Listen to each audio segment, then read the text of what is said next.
شروع اللہ کے نام سے جو بڑا مہربان نہایت رحم والا ہے۔ لوگو اپنے پروردگار سے ڈرو جس نے تم کو ایک شخص سے پیدا کیا، یعنی اول اس سے اس کا جوڑا بنایا، پھر ان دونوں سے کثرت سے مرد و عورت پیدا کر کے روئے زمین پر پھیلا دیے، اور خدا سے جس کے نام کو تم اپنی حاجت براری کا ذریعہ بناتے ہو ڈرو، اور قطع مودت ارحام سے بچو، کچھ شک نہیں کہ خدا تمہیں دیکھ رہا ہے۔ اور یتیموں کا مال جو تمہاری تحویل میں ہو ان کے حوالے کر دو، اور ان کے پاکیزہ اور عمدہ مال کو اپنے ناقص اور برے مال سے نہ بدلو، اور نہ ان کا مال اپنے مال میں ملا کر کھاؤ کہ یہ بڑا سخت گناہ ہے۔ اور اگر تم کو اس بات کا خوف ہو کہ یتیم لڑکیوں کے بارے میں انصاف نہ کر سکو گے تو ان کے سوا جو عورتیں تم کو پسند ہوں، 2 یا 3 یا 4 ان سے نکاح کر لو۔ اور اگر اس بات کا اندیشہ ہو کہ سب عورتوں سے یکساں سلوک نہ کر سکو گے تو ایک عورت کافی ہے، یا لونڈی جس کے تم مالک ہو، اس سے تم بے انصافی سے بچ جاؤ گے۔ اور عورتوں کو ان کے مہر خوشی سے دے دیا کرو، ہاں اگر وہ اپنی خوشی سے اس میں سے کچھ تم کو چھوڑ دیں تو اسے ذوق و شوق سے کھا لو۔ اور بے عقلوں کو ان کا مال جسے خدا نے تم لوگوں کے لیے سبب معیشت بنایا ہے مت دو، ہاں اس میں سے ان کو کھلاتے اور پہناتے رہو، اور ان سے معقول باتیں کہتے رہو۔ اور یتیموں کو بالغ ہونے تک کام کاج میں مصروف رکھو، پھر بالغ ہونے پر اگر ان میں عقل کی پختگی دیکھو تو ان کا مال ان کے حوالے کر دو، اور اس خوف سے کہ وہ بڑے ہو جائیں گے، یعنی بڑے ہو کر تم سے اپنا مال واپس لے لیں گے، اس کو فضول خرچی اور جلدی میں نہ اڑا دینا۔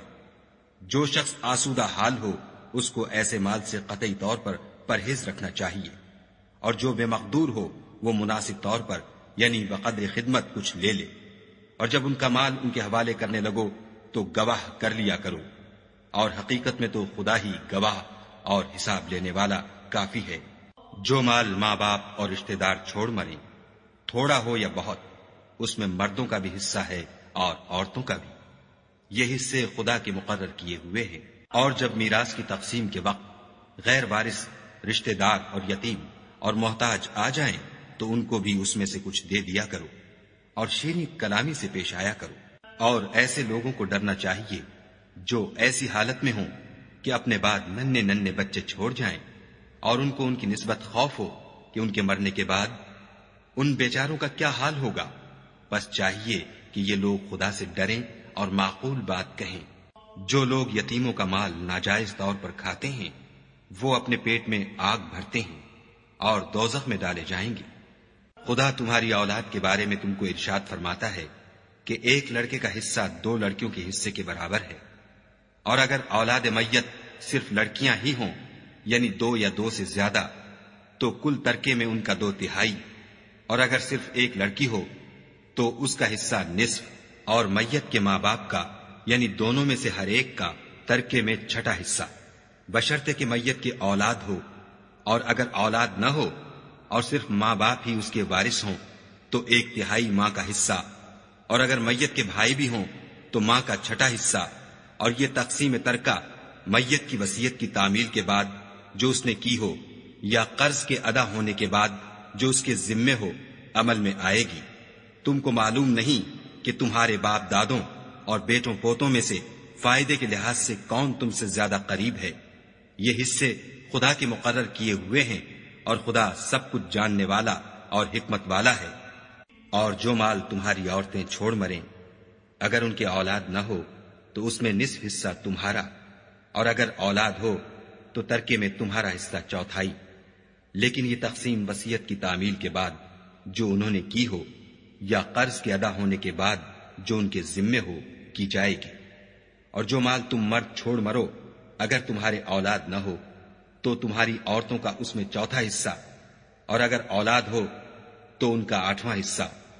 یہ حصے تمہاری وصیت کی تعمیل کے بعد جو تم نے کی ہو اور ادائے قرض کے بعد تقسیم کیے جائیں گے۔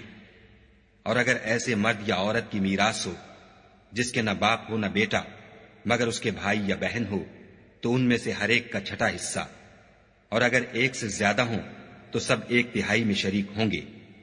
یہ حصے بھی بعد ادائے وصیت و قرض بشرطے کہ ان سے میت نے کسی کا نقصان نہ کیا ہو تقسیم کیے جائیں گے۔ یہ خدا کا فرمان ہے، اور خدا نہایت علم والا اور نہایت حلم والا ہے۔ تمام احکام خدا کی حدیں ہیں، اور جو شخص خدا اور اس کے پیغمبر کی فرما برداری کرے گا خدا اس کو بہشتوں میں داخل کرے گا جن میں نہریں بہ رہی ہیں، وہ ان میں ہمیشہ رہیں گے، اور یہ بڑی کامیابی ہے۔ اور جو خدا اور اس کے رسول کی نافرمانی کرے گا اور اس کی حدوں سے نکل جائے گا اس کو خدا دوزخ میں ڈالے گا جہاں وہ ہمیشہ رہے گا، اور اس کو ذلت کا عذاب ہوگا۔ مسلمانوں، تمہاری عورتوں میں جو بدکاری کا ارتکاب کر بیٹھیں ان پر اپنے لوگوں میں سے 4 شخصوں کی شہادت لو۔ اگر وہ ان کی بدکاری کی گواہی دیں تو ان عورتوں کو گھروں میں بند رکھو یہاں تک کہ موت ان کا کام تمام کر دے یا خدا ان کے لیے کوئی اور سبیل پیدا کرے۔ اور جو 2 مرد تم میں سے بدکاری کریں تو ان کو ایذا دو، پھر اگر وہ توبہ کر لیں اور نیکوکار ہو جائیں تو ان کا پیچھا چھوڑ دو۔ بے شک خدا توبہ قبول کرنے والا اور مہربان ہے۔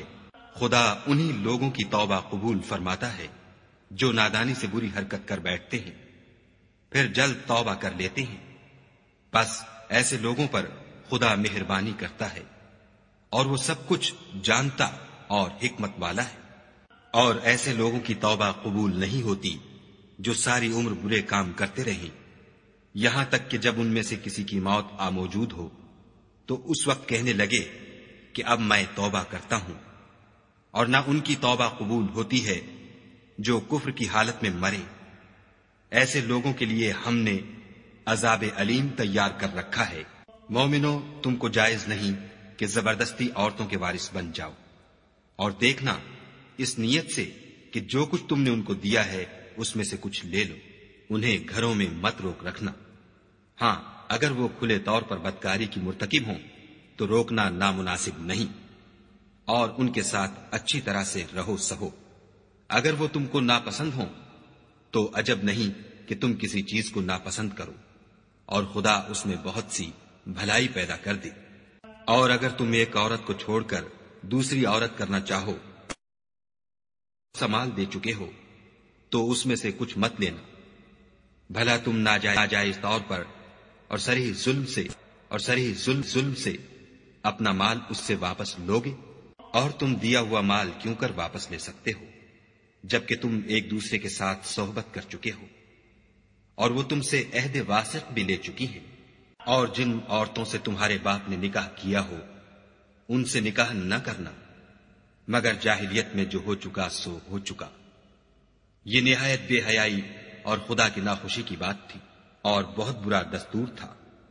تم پر تمہاری مائیں اور بیٹیاں اور بہنیں اور پھوپھیاں اور خالائیں اور بھتیجیاں اور بھانجیاں اور وہ مائیں جنہوں نے تم کو دودھ پلایا ہو اور رضائی بہنیں اور ساسیں حرام کر دی گئی ہیں۔ اور جن عورتوں سے تم مباشرت کر چکے ہو ان کی لڑکیاں جنہیں تم پرورش کرتے ہو وہ بھی تم پر حرام ہیں۔ ہاں، اگر ان کے ساتھ تم نے مباشرت نہ کی ہو تو ان کی لڑکیوں کے ساتھ نکاح کر لینے میں تم پر کچھ گناہ نہیں۔ اور تمہارے صلبی بیٹوں کی عورتیں بھی اور 2 بہنوں کا اکٹھا کرنا بھی حرام ہے، مگر جو ہو چکا سو ہو چکا، بے شک خدا بخشنے والا اور رحم والا ہے۔ اور شوہر والی عورتیں بھی تم پر حرام ہیں مگر وہ جو اسیر ہو کر لونڈیوں کے طور پر تمہارے قبضے میں آ جائیں۔ یہ حکم خدا نے تم کو لکھ دیا ہے، اور ان محرمات کے سوا اور عورتیں تم کو حلال ہیں، اس طرح سے کہ مال خرچ کر کے ان سے نکاح کر لو، بشرطے کہ نکاح سے مقصود عفت قائم رکھنا ہو، نہ شہوت رانی۔ تو جن عورتوں سے تم فائدہ حاصل کرو ان کا مہر جو مقرر کیا ہو ادا کر دو، اور اگر مقرر کرنے کے بعد آپس کی رضامندی سے مہر میں کمی بیشی کر لو تو تم پر کچھ گناہ نہیں، بے شک خدا سب کچھ جاننے والا اور حکمت والا ہے۔ اور جو شخص تم میں سے مومن آزاد عورتوں یعنی بیویوں سے نکاح کرنے کا مقدور نہ رکھے تو مومن لونڈیوں ہی سے جو تمہارے قبضے میں آ گئی ہوں نکاح کر لے، اور خدا تمہارے ایمان کو اچھی طرح جانتا ہے۔ تم آپس میں ایک دوسرے کے ہم جنس ہو تو ان لونڈیوں کے ساتھ ان کے مالکوں سے اجازت حاصل کر کے نکاح کر لو، اور دستور کے مطابق ان کا مہر بھی ادا کر دو، بشرطے کہ عفیفہ ہوں، نہ ایسی کہ کھلم کھلا بدکاری کریں، اور نہ درپردہ دوستی کرنا چاہیں۔ پھر اگر نکاح میں آ کر بدکاری کا ارتکاب کر بیٹھے تو جو سزا آزاد عورتوں یعنی بیویوں کے لیے ہے اس کی آدھی ان کو دی جائے۔ یہ لونڈی کے ساتھ نکاح کرنے کی اجازت اس شخص کو ہے جسے گناہ کر بیٹھنے کا اندیشہ ہو، اور اگر صبر کرو تو یہ تمہارے لیے بہت اچھا ہے، اور خدا بخشنے والا مہربان ہے۔ خدا چاہتا ہے کہ اپنی آیتیں تم سے کھول کھول کر بیان فرمائے اور تم کو اگلے لوگوں کے طریقے بتائے اور تم پر مہربانی کرے، اور خدا جاننے والا اور حکمت والا ہے۔ اور خدا تو چاہتا ہے کہ تم پر مہربانی کرے، اور جو لوگ اپنی خواہشوں کے پیچھے چلتے ہیں وہ چاہتے ہیں کہ تم سیدھے رستے سے بھٹک کر دور جا پڑو۔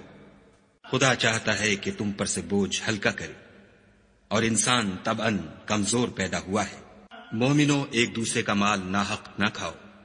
ہاں، اگر آپس کی رضامندی سے تجارت کا لین دین ہو اور اس سے مالی فائدہ حاصل ہو جائے تو وہ جائز ہے، اور اپنے آپ کو ہلاک نہ کرو۔ کچھ شک نہیں کہ خدا تم پر مہربان ہے، اور جو تعدی اور ظلم سے ایسا کرے گا ہم اس کو عنقریب جہنم میں داخل کریں گے، اور یہ خدا کو آسان ہے۔ اگر تم بڑے بڑے گناہوں سے جن سے تم کو منع کیا جاتا ہے اجتناب رکھو گے تو ہم تمہارے چھوٹے چھوٹے گناہ معاف کر دیں گے اور تمہیں عزت کے مکانوں میں داخل کریں گے۔ اور جس چیز میں خدا نے تم میں سے بعض کو بعض پر فضیلت دی ہے اس کی ہوس مت کرو۔ مردوں کو ان کاموں کا ثواب ہے جو انہوں نے کیے، اور عورتوں کو ان کاموں کا ثواب ہے جو انہوں نے کیے، اور خدا سے اس کا فضل و کرم مانگتے رہو۔ کچھ شک نہیں کہ خدا ہر چیز سے واقف ہے۔ اور جو مال ماں باپ اور رشتہ دار چھوڑ مریں تو حقداروں میں تقسیم کر دو کہ ہم نے ہر ایک کے حقدار مقرر کر دیے ہیں، اور جن لوگوں سے تم عہد کر چکے ہو ان کو بھی ان کا حصہ دو۔ بے شک خدا ہر چیز کے سامنے ہے۔ مرد عورتوں پر مسلط و حاکم ہیں، اس لیے کہ خدا نے بعض کو بعض سے افضل بنایا ہے، اور اس لیے بھی کہ مرد اپنا مال خرچ کرتے ہیں تو جو نیک بیویاں ہیں وہ مردوں کے حکم پر چلتی ہیں اور ان کے پیٹھ پیچھے خدا کی حفاظت میں مال و آبرو کی خبرداری کرتی ہیں۔ اور جن عورتوں کی نسبت تمہیں معلوم ہو کہ سرکشی اور بدخوئی کرنے لگی ہیں تو پہلے ان کو زبانی سمجھاؤ، اگر نہ سمجھیں تو پھر ان کے ساتھ سونا ترک کر دو۔ اگر اس پر بھی باز نہ آئیں تو زد و کوب کرو، اور اگر فرما بردار ہو جائیں تو پھر ان کو ایذا دینے کا کوئی بہانہ مت ڈھونڈو۔ بے شک خدا سب سے اعلیٰ اور جلیل القدر ہے۔ اور اگر تم کو معلوم ہو کہ میاں بیوی میں انبن ہے تو ایک منصف مرد کے خاندان میں سے اور ایک منصف عورت کے خاندان میں سے مقرر کرو۔ وہ اگر صلح کرا دینی چاہیں گے تو خدا ان میں موافقت پیدا کر دے گا۔ کچھ شک نہیں کہ خدا سب کچھ جانتا اور سب باتوں سے خبردار ہے۔ اور خدا ہی کی عبادت کرو اور اس کے ساتھ کسی چیز کو شریک نہ بناؤ، اور ماں باپ اور قرابت والوں اور یتیموں اور محتاجوں اور رشتہ دار ہمسایوں اور اجنبی ہمسایوں اور رفقائے پہلو یعنی پاس بیٹھنے والوں اور مسافروں اور جو لوگ تمہارے قبضے میں ہوں سب کے ساتھ احسان کرو، کہ خدا احسان کرنے والوں کو دوست رکھتا ہے اور تکبر کرنے والے بڑائی مارنے والے کو دوست نہیں رکھتا۔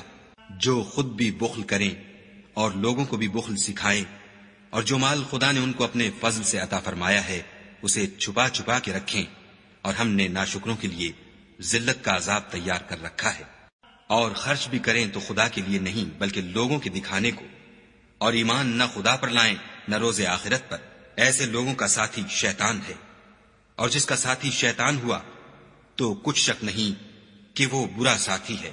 اور اگر یہ لوگ خدا پر اور روز قیامت پر ایمان لاتے اور جو کچھ خدا نے ان کو دیا تھا اس میں سے خرچ کرتے تو ان کا کیا نقصان ہوتا، اور خدا ان کو خوب جانتا ہے۔ خدا کسی کی ذرا بھی حق تلفی نہیں کرتا، اور اگر نیکی کی ہوگی تو اس کو دو چند کر دے گا اور اپنے ہاں سے اجر عظیم بخشے گا۔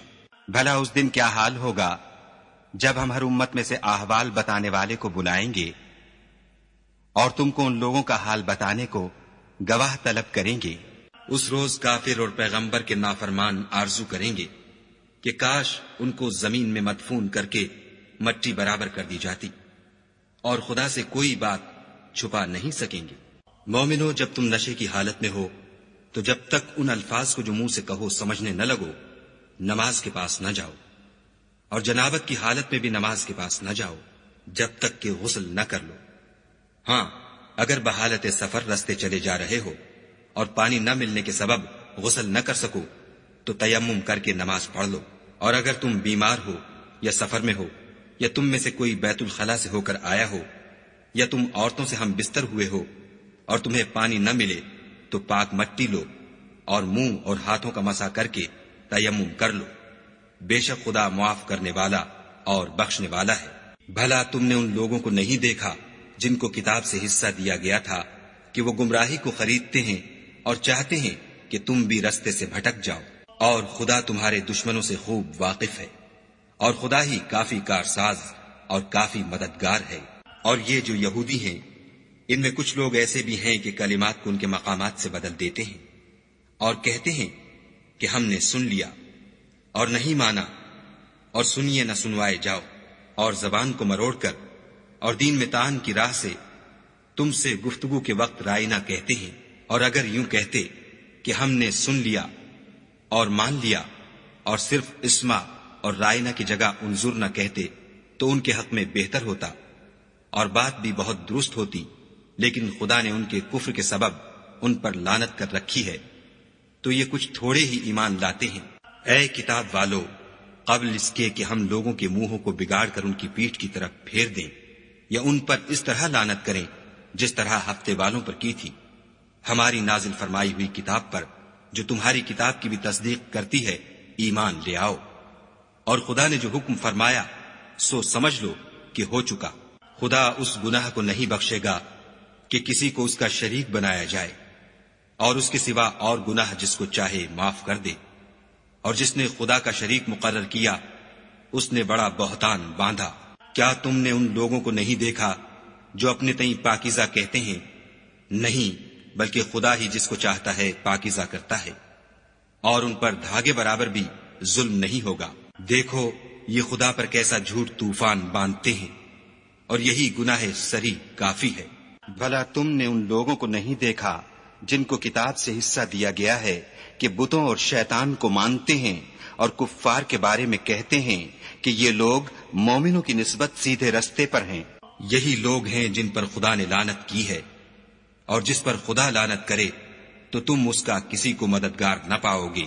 کیا ان کے پاس بادشاہی کا کچھ حصہ ہے تو لوگوں کو تل برابر بھی نہ دیں گے؟ یا جو خدا نے لوگوں کو اپنے فضل سے دے رکھا ہے اس کا حسد کرتے ہیں؟ تو ہم نے خاندان ابراہیم کو کتاب اور دانائی عنایت فرمائی تھی اور سلطنت عظیم بھی بخشی تھی۔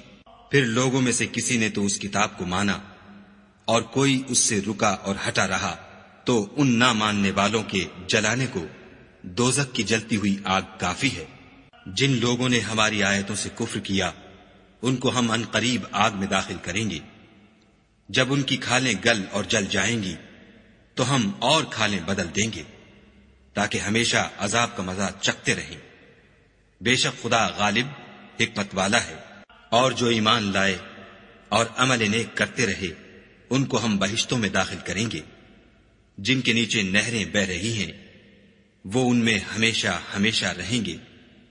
وہاں ان کے لیے پاک بیویاں ہیں اور ان کو ہم گھنے سائے میں داخل کریں گے۔ خدا تم کو حکم دیتا ہے کہ امانت والوں کی امانتیں ان کے حوالے کر دیا کرو، اور جب لوگوں میں فیصلہ کرنے لگو تو انصاف سے فیصلہ کیا کرو۔ خدا تمہیں بہت خوب نصیحت کرتا ہے، بے شک خدا سنتا اور دیکھتا ہے۔ مومنو، خدا اور اس کے رسول کی فرما برداری کرو، اور جو تم میں سے صاحب حکومت ہیں ان کی بھی۔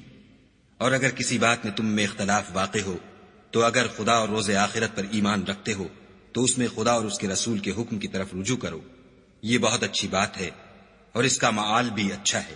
کیا تم نے ان لوگوں کو نہیں دیکھا جو دعویٰ تو یہ کرتے ہیں کہ جو کتاب تم پر نازل ہوئی اور جو کتابیں تم سے پہلے نازل ہوئیں ان سب پر ایمان رکھتے ہیں، اور چاہتے یہ ہیں کہ اپنا مقدمہ ایک سرکش کے پاس لے جا کر فیصل کرائیں، حالانکہ ان کو حکم دیا گیا تھا کہ اس سے اعتقاد نہ رکھیں، اور شیطان تو یہ چاہتا ہے کہ ان کو بہکا کر رستے سے دور ڈال دے۔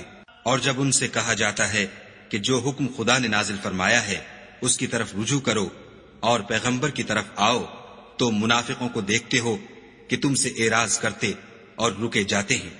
تو کیسی ندامت کی بات ہے کہ جب ان کے اعمال کی شامت سے ان پر کوئی مصیبت واقع ہوتی ہے تو تمہارے پاس بھاگے آتے ہیں اور قسمیں کھاتے ہیں کہ واللہ ہمارا مقصود تو بھلائی اور موافقت تھا۔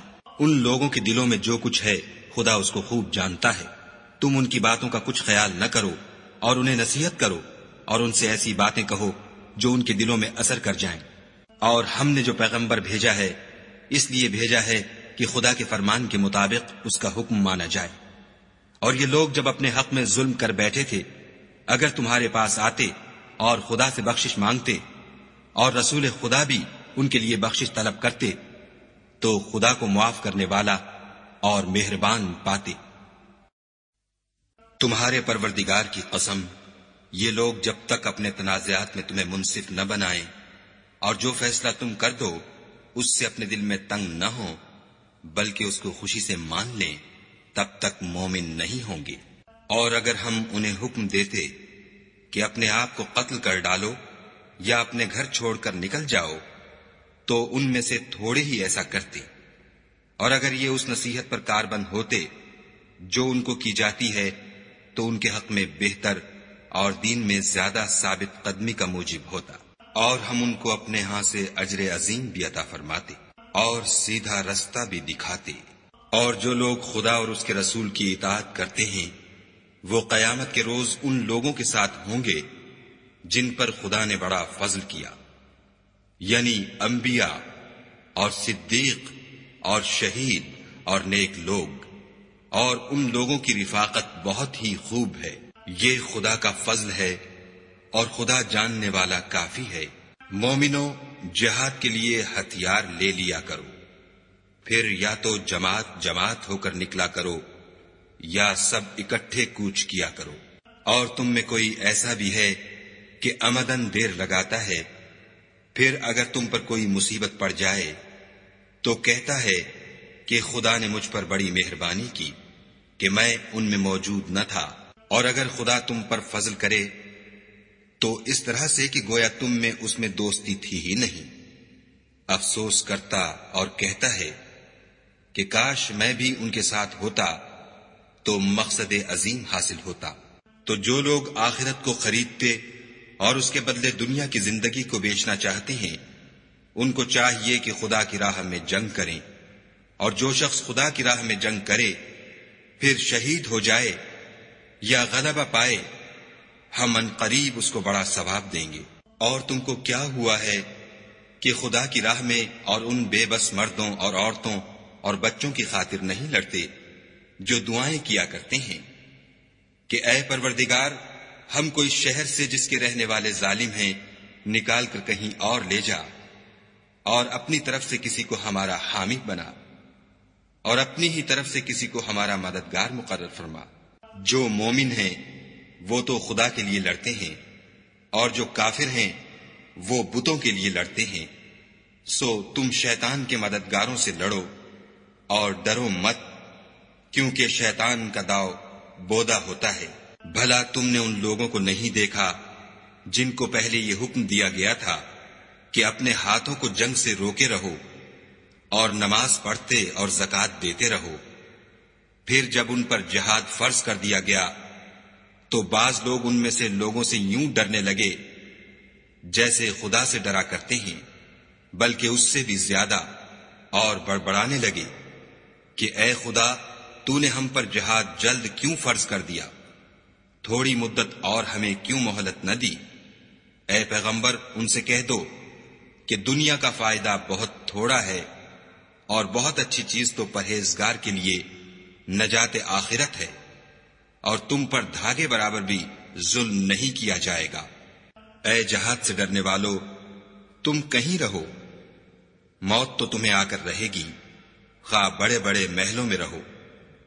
اور ان لوگوں کو اگر کوئی فائدہ پہنچتا ہے تو کہتے ہیں یہ خدا کی طرف سے ہے، اور اگر کوئی گزند پہنچتا ہے تو اے محمد صلی اللہ علیہ وآلہ وسلم تم سے کہتے ہیں کہ یہ گزند آپ کی وجہ سے ہمیں پہنچا ہے۔ کہہ دو کہ رنج و راحت سب اللہ ہی کی طرف سے ہے۔ ان لوگوں کو کیا ہو گیا ہے کہ بات بھی نہیں سمجھ سکتے۔ اے آدم زاد، تجھ کو جو فائدہ پہنچے وہ خدا کی طرف سے ہے، اور جو نقصان پہنچے وہ تیری ہی شامت اعمال کی وجہ سے ہے۔ اور اے محمد صلی اللہ علیہ وآلہ وسلم، ہم نے تم کو لوگوں کی ہدایت کے لیے پیغمبر بنا کر بھیجا ہے، اور اس بات کا خدا ہی گواہ کافی ہے۔ جو شخص رسول کی فرما برداری کرے گا تو بے شک اس نے خدا کی فرما برداری کی، اور جو نافرمانی کرے تو اے پیغمبر تمہیں ہم نے ان کا نگہبان بنا کر نہیں بھیجا۔ اور یہ لوگ منہ سے تو کہتے ہیں کہ آپ کی فرما برداری دل سے منظور ہے، لیکن جب تمہارے پاس سے چلے جاتے ہیں تو ان میں سے بعض لوگ رات کو تمہاری باتوں کے خلاف مشورے کرتے ہیں، اور جو مشورے یہ کرتے ہیں خدا ان کو لکھ لیتا ہے۔ تو ان کا کچھ خیال نہ کرو اور خدا پر بھروسہ رکھو، اور خدا ہی کافی کارساز ہے۔ بھلا یہ قرآن میں غور کیوں نہیں کرتے؟ اگر یہ خدا کے سوا کسی اور کا کلام ہوتا تو اس میں بہت سا اختلاف پاتے۔ اور جب ان کے پاس امن یا خوف کی کوئی خبر پہنچتی ہے تو اسے مشہور کر دیتے ہیں، اور اگر اس کو پیغمبر اور اپنے سرداروں کے پاس پہنچاتے تو تحقیق کرنے والے اس کی تحقیق کر لیتے۔ اور اگر تم پر خدا کا فضل اور اس کی مہربانی نہ ہوتی تو چند اشخاص کے سوا سب شیطان کے پیرو ہو جاتے۔ تو اے محمد صلی اللہ علیہ وآلہ وسلم، تم خدا کی راہ میں لڑو، تم اپنے سوا کسی کے ذمہ دار نہیں ہو، اور مومنوں کو بھی ترغیب دو۔ قریب ہے کہ خدا کافروں کی لڑائی کو بند کر دے، اور خدا لڑائی کے اعتبار سے بہت سخت ہے اور سزا کے لحاظ سے بہت سخت ہے۔ جو شخص نیک بات کی سفارش کرے تو اس کو اس کے ثواب میں سے حصہ ملے گا، اور جو بری بات کی سفارش کرے اس کو اس کے عذاب میں سے حصہ ملے گا، اور خدا ہر چیز پر قدرت رکھتا ہے۔ اور جب تم کو کوئی دعا دے تو جواب میں تم اس سے بہتر کلمے سے اسے دعا دو، یا انہی لفظوں سے دعا دو، بے شک خدا ہر چیز کا حساب لینے والا ہے۔ خدا وہ معبود برحق ہے کہ اس کے سوا کوئی عبادت کے لائق نہیں۔ وہ قیامت کے دن تم سب کو ضرور جمع کرے گا، اور خدا سے بڑھ کر بات کا سچا کون ہے؟ تو کیا سبب ہے کہ تم منافقوں کے بارے میں دو گروہ ہو رہے ہو، حالانکہ خدا نے ان کو ان کے کرتوتوں کے سبب اوندھا کر دیا ہے؟ کیا تم چاہتے ہو کہ جس شخص کو خدا نے گمراہ کر دیا ہے اس کو رستے پر لے آؤ، اور جس شخص کو خدا گمراہ کر دے تم اس کے لیے کبھی بھی رستہ نہیں پاؤ گے۔ وہ تو یہ چاہتے ہیں کہ جس طرح وہ خود کافر ہیں اسی طرح تم بھی کافر ہو کر سب برابر ہو جاؤ۔ تو جب تک وہ خدا کی راہ میں وطن نہ چھوڑ جائیں ان میں سے کسی کو دوست نہ بنانا۔ اگر ترک وطن کو قبول نہ کریں تو ان کو پکڑ لو، اور جہاں پاؤ قتل کر دو، اور ان میں سے کسی کو اپنا رفیق اور مددگار نہ بناؤ، مگر جو لوگ ایسے لوگوں سے جا ملے ہوں جن میں اور تم میں صلح کا عہد ہو، یا اس حال میں کہ ان کے دل تمہارے ساتھ یا اپنی قوم کے ساتھ لڑنے سے رک گئے ہوں، تمہارے پاس آ جائیں تو اعتراض ضرور نہیں، اور اگر خدا چاہتا تو ان کو تم پر غالب کر دیتا تو وہ تم سے ضرور لڑتے۔ پھر اگر وہ تم سے جنگ کرنے سے کنارہ کشی کریں اور لڑیں نہیں اور تمہاری طرف صلح کا پیغام بھیجیں تو خدا نے تمہارے لیے ان پر زبردستی کرنے کی کوئی سبیل مقرر نہیں کی۔ تم کچھ اور لوگ ایسے بھی پاؤ گے جو یہ چاہتے ہیں کہ تم سے بھی امن میں رہیں اور اپنی قوم سے بھی امن میں رہیں، لیکن جب فتنہ انگیزی کو بلائے جائے تو اس میں اوندھے منہ گر پڑے۔ تو ایسے لوگ اگر تم سے لڑنے سے کنارہ کشی نہ کریں اور نہ تمہاری طرف پیغام صلح بھیجیں اور نہ اپنے ہاتھوں کو روکیں تو ان کو پکڑ لو، اور جہاں پاؤ قتل کر دو۔ ان لوگوں کے مقابلے میں ہم نے تمہارے لیے سند صریح مقرر کر دی ہے، اور کسی مومن کو شایع نہیں کہ مومن کو مار ڈالے مگر بھول کر، اور جو بھول کر بھی مومن کو مار ڈالے تو ایک مسلمان غلام آزاد کر دے اور دوسرے مقتول کے وارثوں کو خون بہا دے۔ ہاں اگر وہ معاف کر دیں تو ان کو اختیار ہے۔ اگر مقتول تمہارے دشمنوں کی جماعت میں سے ہو اور وہ خود مومن ہو تو صرف ایک مسلمان غلام آزاد کرنا چاہیے۔